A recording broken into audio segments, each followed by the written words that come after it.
And welcome to the first episode of Let's Play Okami, Wii version.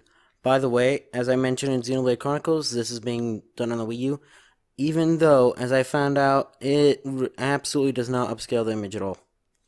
Even though it's the TV that's making it look actually somewhat decent for me.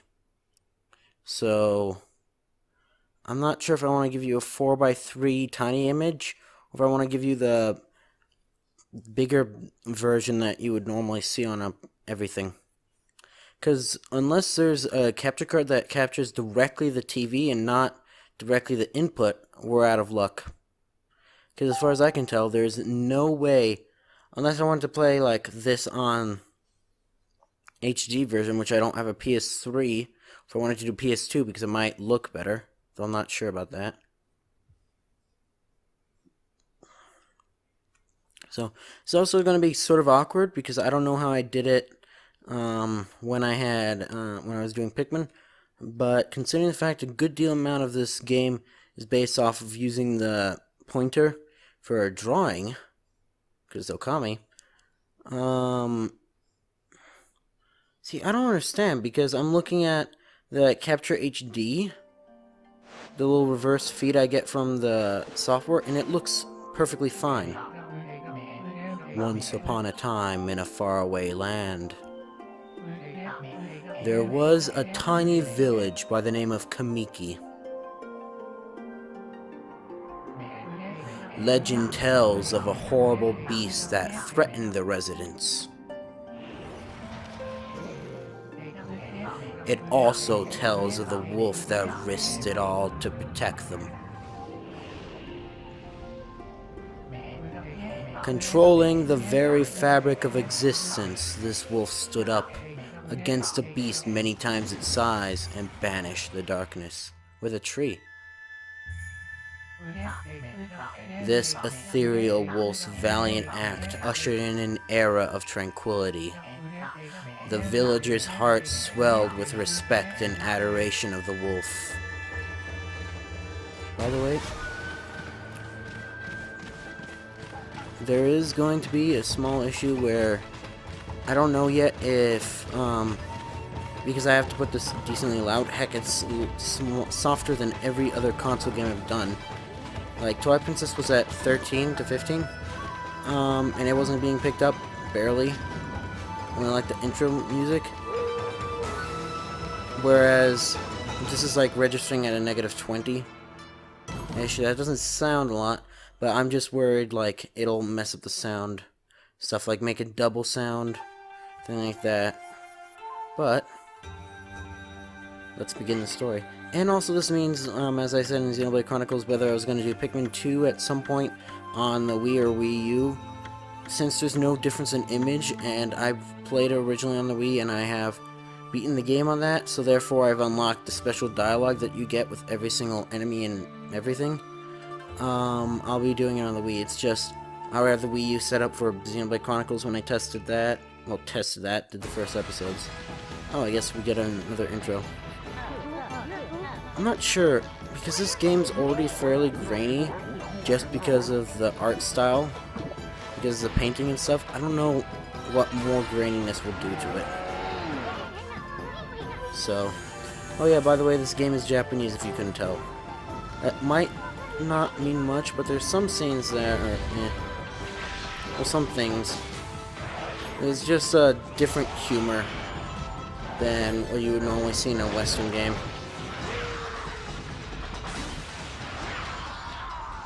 But, and then also, standard upkeep thing, whatever, with Let's Plays and stuff. This should have, it'll have a slightly different because I'm gonna probably have finished Half-Life even before this goes up. I'm not 100% sure. But, I'm gonna get a different trailer. No, we're just gonna start over. Because I take too damn long with this intro stuff. But, and this game's from 2006, 2008-ish. Is made by Clover. Same people who made God Hand, although we haven't played that. We will probably eventually do that. Depending if this channel stays alive long enough. Stop that. Yeah, we've seen it. Thank you.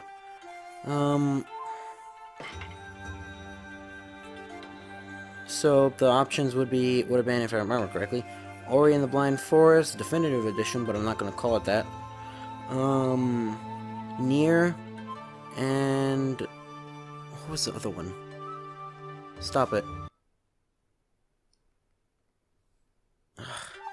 I can never remember. Pikmin 2, actually. But the option will probably have changed to, like, what did I write? Bloodborne, I think? Yeah. Pretty sure Bloodborne. Because... So, actually... It just depends on Half-Life. Really, that goes for Xenoblade Chronicles that uploaded probably, like, 2 days ago.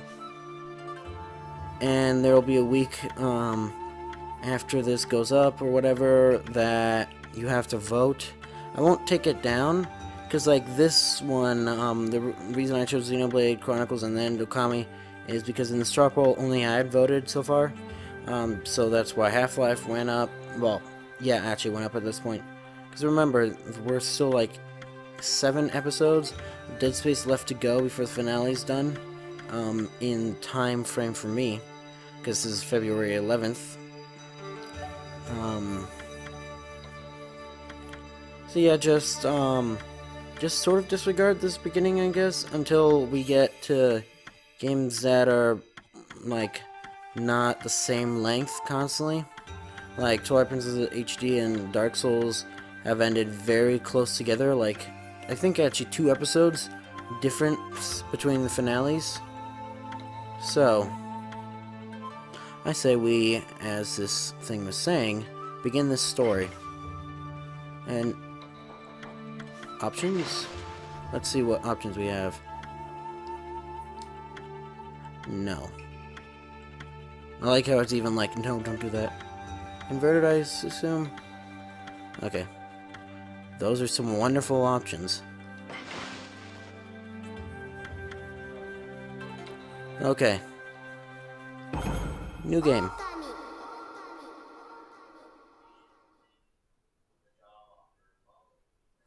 And by the way, as always, I record this and I have roommates, which is perfectly fine. Story, Hideki Kamiya.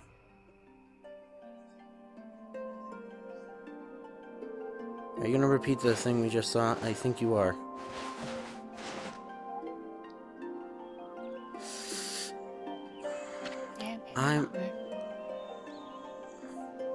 Oh, you're at... I shouldn't have read that thing.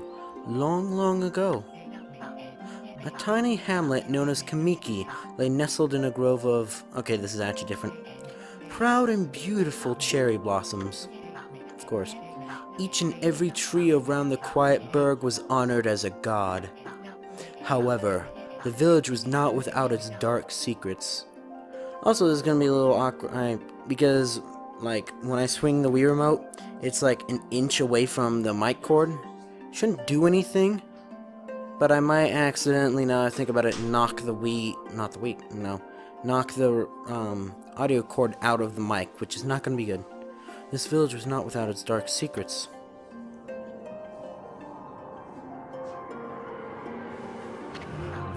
To satiate the appetite of Orochi, a fearsome cave-dwelling beast, a young maiden was offered as a sacrifice at the annual festival.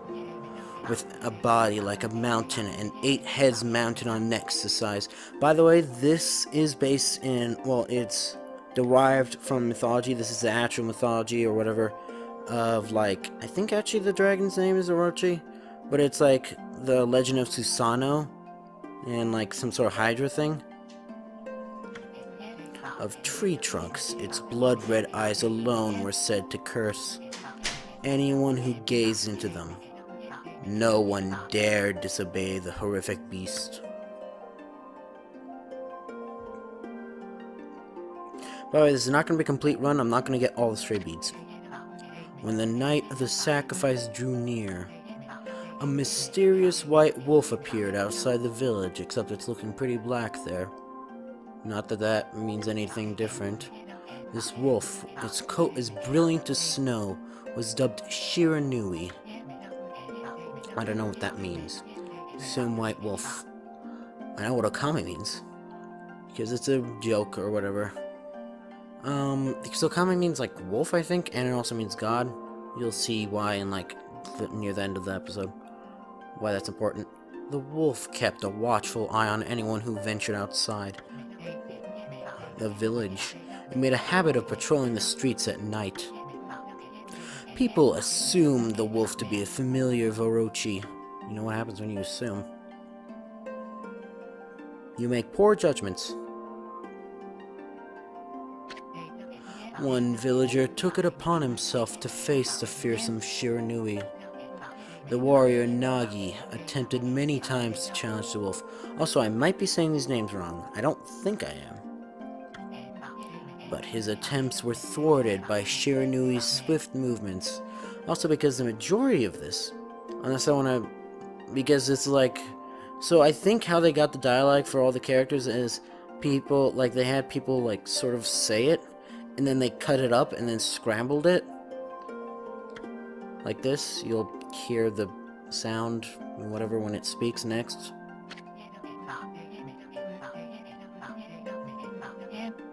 That, I don't know if that's actually how they did it. I don't know if that's at all close. But I'm not actually gonna count that as like a different language dialogue.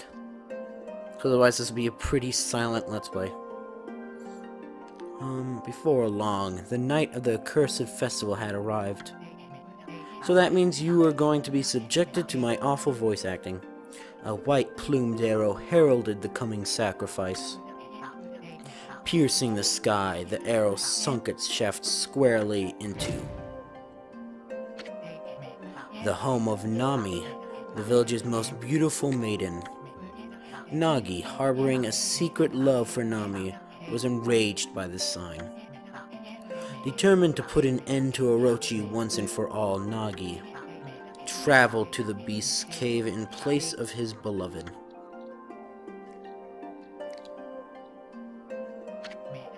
The Moon Cave, a place as dark as evil itself, served as, Orochi's got a bell, Orochi's home, as Nagi stood bravely before the entrance. A beast appeared, eyes glowing crimson upon 8 thrashing necks. Orochi stood tall before him, anxious for another sacrifice.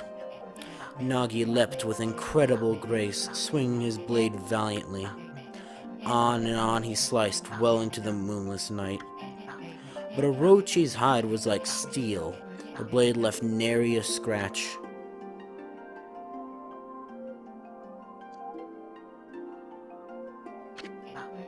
At long last, Nagi, his energy spent from the intense battle, dropped to his knees, fatigued and gasping for breath. He knew he was oh my god, my reading, staring death in the face. It was then the wolf appeared.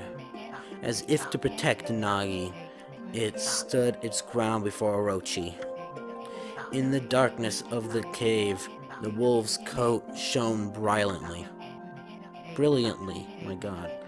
Alas, it was Shiranui, the wolf that dwelled outside the village. Bearing its fearsome claws, Shiranui leapt towards Orochi.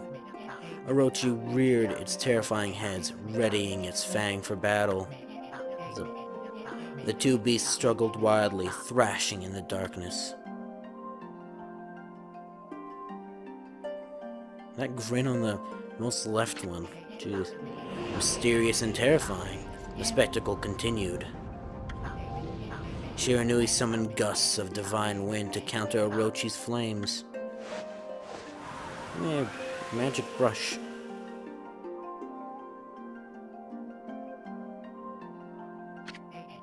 As Orochi closed in on Shiranui, sharpened claws glistening, a gigantic tree suddenly sprouted forth, shielding the wolf.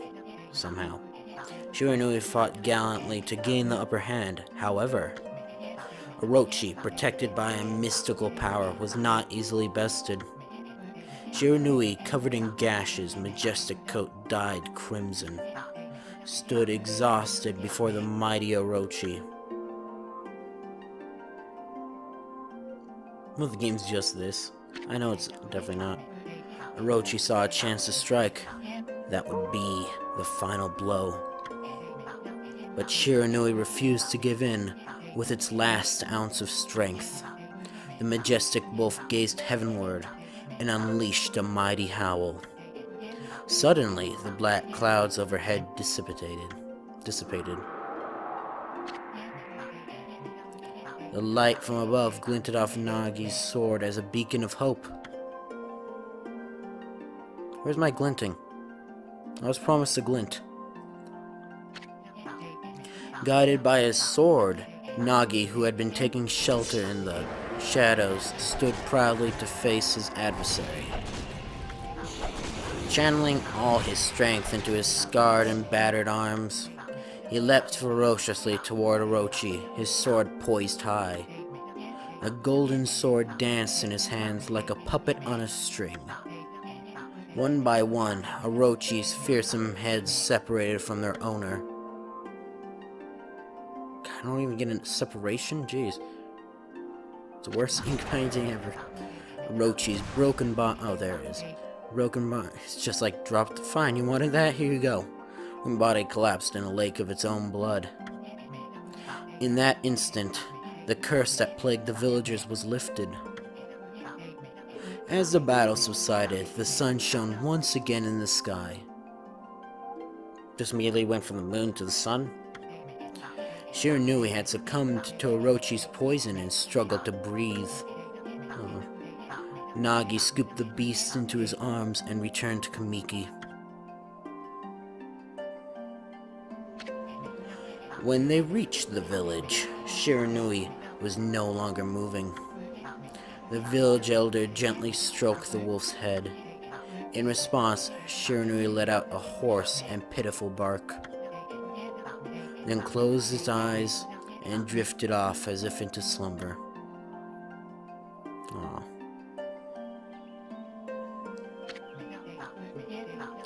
Peace had at last returned to Kamiki village. In honor of Shiranui's heroic exploits, the villagers erected a shrine and placed a statue of the wolf within it. Nagi's sword was christened Tsukiyomi, yeah, I'm gonna mess that up, and placed inside the moon cave. The villagers all looked forward to an age of endless peace.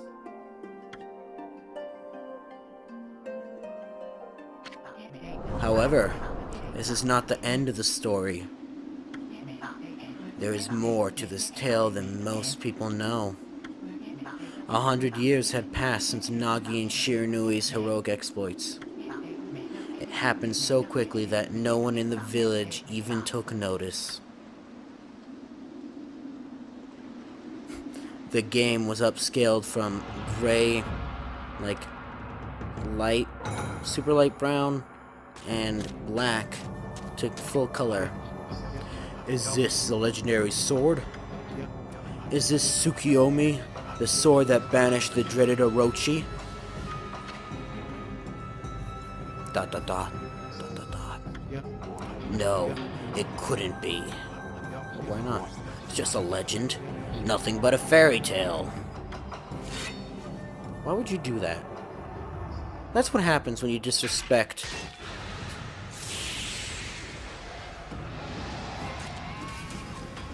Oh, there he goes. That's why you don't disrespect ancient, like, customs and stuff. I have to do Orochi's voice. Oh, he who seeks power, he who has broken my bonds. Speak the words, I wish darkness unto the world. By the form of peaking the mic to the point where it flashes red at me.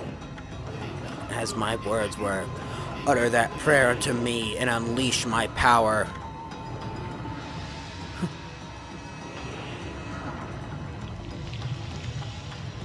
Did he come here on a dare? Oh, calm down, Wii Remote. I didn't even know you had rumblers in you.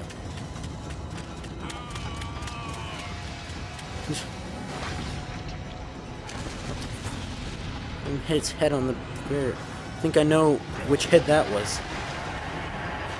Well.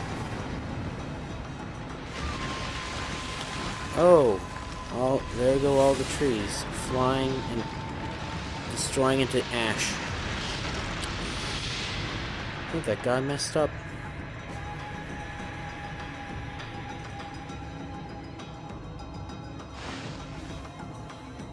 Oh, that's not good. Oh. Yeah, footpaths in a weird, like, caterpillar. A horrible tragedy suddenly swept over the land. However, there was one village that seemed to escape the terrible curse. The tiny settlement of Kamiki Village enjoyed the protection. I really actually like this game's really beautiful. You know, it's really much a shame that Clover got, like, screwed over as much as it did. Because, like, this game actually got Game of the Year. It's in the Guinness World Book as being the least known Game of the Year game ever. Least selling, I think, also. And apparently, like, a bunch of horrible stuff happened with God Hand also. I guess you can watch Total Biscuits thing of a sacred tree. It is here that the real story begins of mismatching voices.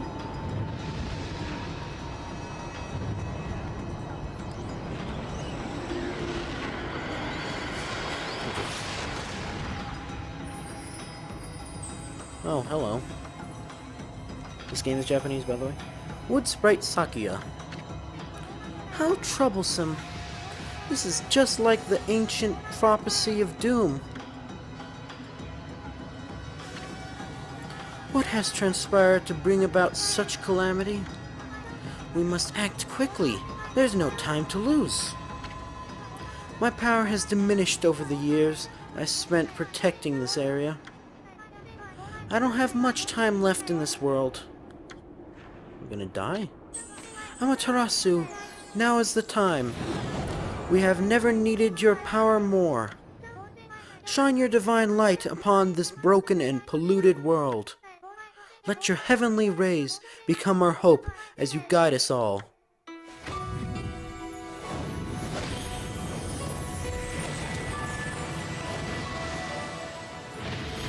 The statue transforms into our main character. Hero/heroine. Okami Amaterasu. Ah, such divine white light, such beauty and grace. The only one capable of such a wondrous spectacle is none other than our mother and the origin of all that is, Amaterasu. So this game is based a lot on, I don't want to say Japanese folklore, because that always seemed like an insult, like, oh, the myths and stuff about Greek and Roman gods. It's like, wow, damn. You just denounced their entire religion. So it's based off of stories of Shinsho religion, mostly, I think. Although it's probably not only that. How delightful to see that Savior whose brave sacrifice sealed away the evil demon so many years ago has not changed one bit. Seeing you emerge after so many years spent as a statue brings happiness to my heart. Oh my god, that was awful. And she just goes straight to sleep. Amaterasu, gaze above you and take in the condition of the sky. It's full of rocks and frozen waves. Since your untimely departure from our midst, the world has succumbed to devious and vicious beasts. They have ravaged our fine and bountiful country of Nippon. But never have the circumstances been worse than they are at this very moment. Please use your powers to banish... Her butt's sticking out of her. This game is Japanese. Darkness and punish those who would do us harm. This game is Japanese, by the way.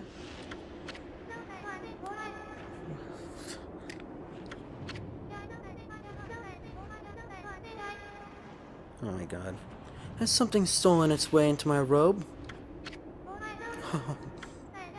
Yeah. This game is Japanese, I can't say that enough. Yeah. What on earth?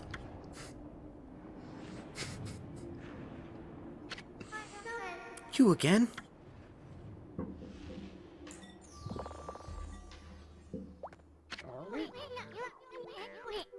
Now I need to come up with his voice. But we'll do that next time, I guess. So, if you enjoyed this video, you know what to do. See ya.